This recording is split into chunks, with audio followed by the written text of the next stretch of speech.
छत्रपती शिवाजी महाराजांच्या पराक्रमाची साक्ष सांगणाऱ्या किल्ले प्रतापगडाचा महिमा संपूर्ण जगप्रसिद्ध आहे। आणि याच पार्श्वभूमीवर आता राष्ट्रवादी शरद पवार गटाचे प्रदेशाध्यक्ष शशिकांत शिंदे, त्याचबरोबर जयंत पाटील आणि खासदार निलेश लंके आज किल्ले प्रतापगडावर आहेत। एकंदरीत या परिसरातील किल्ले प्रतापगडाचा हा परिसर स्वच्छ करतायत आणि याच धर्तीवर आपण थेट प्रदेशाध्यक्ष शशिकांत शिंदे यांच्याशी थेट बातचीत करणार आहोत। साहेब नमस्ते, लोकशाही न्यूजमध्ये आपलं स्वागत आहे। नमस्ते। एकंदरीतच आज जी राष्ट्रवादी शरद पवार आणि त्याचबरोबर मावळा प्रतिष्ठान यांची जी ही आज मोहीम सुरू आहे आणि आज जी पराक्रमाची साक्ष सांगणारा छत्रपतींचा हा जो किल्ला आहे याच्यावर आपण आज या ठिकाणी संपूर्ण कार्यकर्ते घेऊन आलेलात, कसं बघता याच्याकडे? आपला मावळा प्रतिष्ठान निलेश लंकेंच्या असलेल्या खासदार निलेश लंकेंच्या नेतृत्वाखाली असले महाराष्ट्रातील गडकिल्ले संवर्धनाचं काम करत आहे। विशेषतः दुर्लक्षित असलेल्या सुद्धा गडकिल्ले जे राज्यामध्ये नोंदी आहे राज्य सरकारकडे, पण त्यांच्याकडे दुर्लक्षितपणा आहे ते पण गड संवर्धनाचं काम करत आहे। स्वच्छता मोहीम, त्याबरोबर पर्यावरणाचा संदेश आणि तशाच पद्धतीने तिथे शपथ घेऊन महाराष्ट्रामध्ये असलेल्या शिवाजी महाराजांच्या असलेल्या विचाराचा महाराष्ट्र घडवण्याची शपथ घेतात। संभाजी महाराजांच्या विचाराचा शपथ घेण्याचा प्रयत्न आम्ही त्या ठिकाणी करतो आणि तशा पद्धतीने वागण्याच्या संदर्भातला निर्णय आम्ही घेतो आहे आणि तसं संवर्धनाचं काम या ठिकाणी चालू आहे। मला वाटतं प्रतापगड हा ऐतिहासिक किल्ला आहे जिथं अफजलखानाचा कोथळा काढला गेला। त्या किल्ल्यावर अशा पद्धतीचं एक कार्यक्रम घेऊन एक नवीन संदेश, पर्यावरण, गडाची त्या ठिकाणी संवर्धन, गडाची असलेलं काळजी हा संदेश देण्याचा प्रयत्न करतो। नक्कीच एकंदरीतच राजकारणामध्ये आता सध्या शरद पवार गट आणि आगामी काळातल्या येणाऱ्या निवडणुका आज मोठ्या प्रमाणात त्या ठिकाणी ॲक्टिव्ह पक्ष झाला असल्याचं चित्र सध्या आता दिसून येते। एक वेगळा संकल्प, वेगळा इव्हेंट घेऊन आज तुम्ही याच्यामध्ये महाराष्ट्रात उतरताय आणि राजकीय शक्ती मोठ्या प्रमाणात समोर आहे, कसं प्रत्युत्तर द्याल या सगळ्या? नाही, आज आदरणीय पवारसाहेब, जयंत पाटील, सुप्रियाताई या सर्व पक्षाच्या वरिष्ठ नेत्यांनी मला प्रांताध्यक्ष म्हणून या ठिकाणी जबाबदारी दिलेली आहे। आज योगायोग आहे, मी अध्यक्ष म्हणून झाल्यानंतर या ठिकाणी तिकोना किल्ला होता तिथे गेलो होतो, आज प्रतापगडला येतो आहे।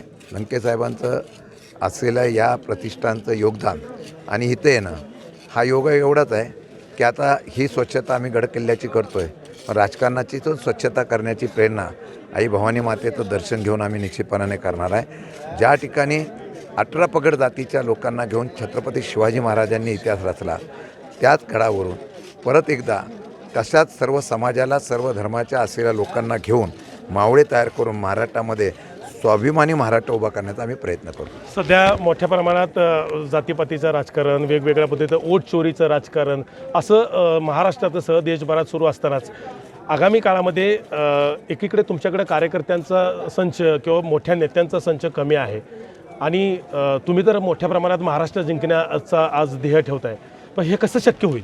खरं म्हणलं छत्रपती शिवाजी महाराजांच्याकडे किती सेनापती होते, किती मावळे होते, त्यांनी नवीन सेना उभी केली, नवीन मावळे उभे केले, नवीन सेनापती उभे केले आणि इतिहास घडवला। आम्ही हीच प्रेरणा घेऊन चालणार आहे। पक्षामध्ये फोडाफोडीचं राजकारण हे त्या काळापासूनच होतं की घरभेदीपणा, त्यामुळे छत्रपतींचा इतिहास आपण माहिती घेतलेला आहे। आजही तोच प्रकार होतो आहे। आमचं म्हणणं आहे की नवीन सवंगडी, नवीन सैनिक, नवीन सेनापती घेऊन त्यांना संधी देऊन महाराष्ट्रामध्ये इतिहास घडवायचा असं प्रेरणा घेऊन आपण काम करणार, प्रयत्न करणं गरजेचं आहे।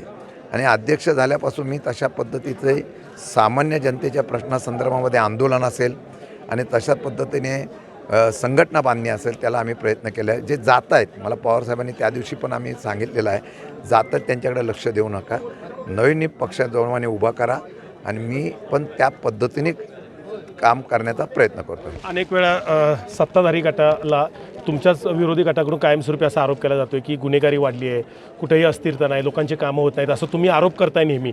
आता आज किल्ले प्रतापगडावर आहात, इकडे म्हणजे वाईट घटनेचा कोथळा काढला होता, आता तुम्ही या वाईट जे सुरू आहे, तुम्ही जो आरोप करताय वाईट घटना सुरू आहेत, त्याचा कशा पद्धतीने कोथळा काढणार? असं आहे की आता लोकशाही कुठं राहिलेलं आहे, त्यावेळेला हुकुमशाही होती, त्यांच्याविरुद्ध राजे लढले, आतासुद्धा हुकुमशाहीच्या विरोधात आम्हाला लढायचं आहे आणि हे लढताना मला कल्पना आहे की लढताना संघर्ष आहे मोठा, परंतु आज लोकशाहीचं रक्षण करण्यासाठी लोकांचं राज्य असावं अशासाठी प्रयत्न करणं गरजेचं आहे. हा पुतळा बाहेर काढावाच लागेल, कोणीतरी काढावा लागेल आणि तो प्रयत्न आम्ही करू.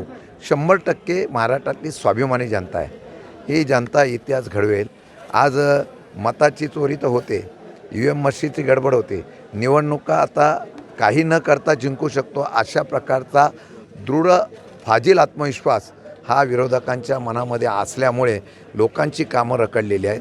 फक्त भ्रष्टाचार आणि अशा प्रकारचं जातीभेद निर्माण करण्याचा प्रयत्न करून सत्ता हस्तगत करण्याचा प्रयत्न होतो आहे, त्याचा आम्ही विरोध करतो. नक्कीच मतांची चोरी, त्याचबरोबर जातीपातीचं राजकारण, या सगळ्या गोष्टींचा कोथळे आम्ही नक्कीच आगामी काळामध्ये बाहेर काढू आणि आगामी काळात एक दूरदृष्टीतला शाहू फुले आंबेडकरांचा महाराष्ट्र घडवू असा संकल्प प्रदेशाध्यक्ष शरद पवार गटाचे शशिकांत शिंदे यांनी या ठिकाणी व्यक्त केला आहे. इम्तियाज मुजावर, लोकशाही मराठी, सातारा. लोकशाही मराठी ऐका, पहा, जागरूक रहा.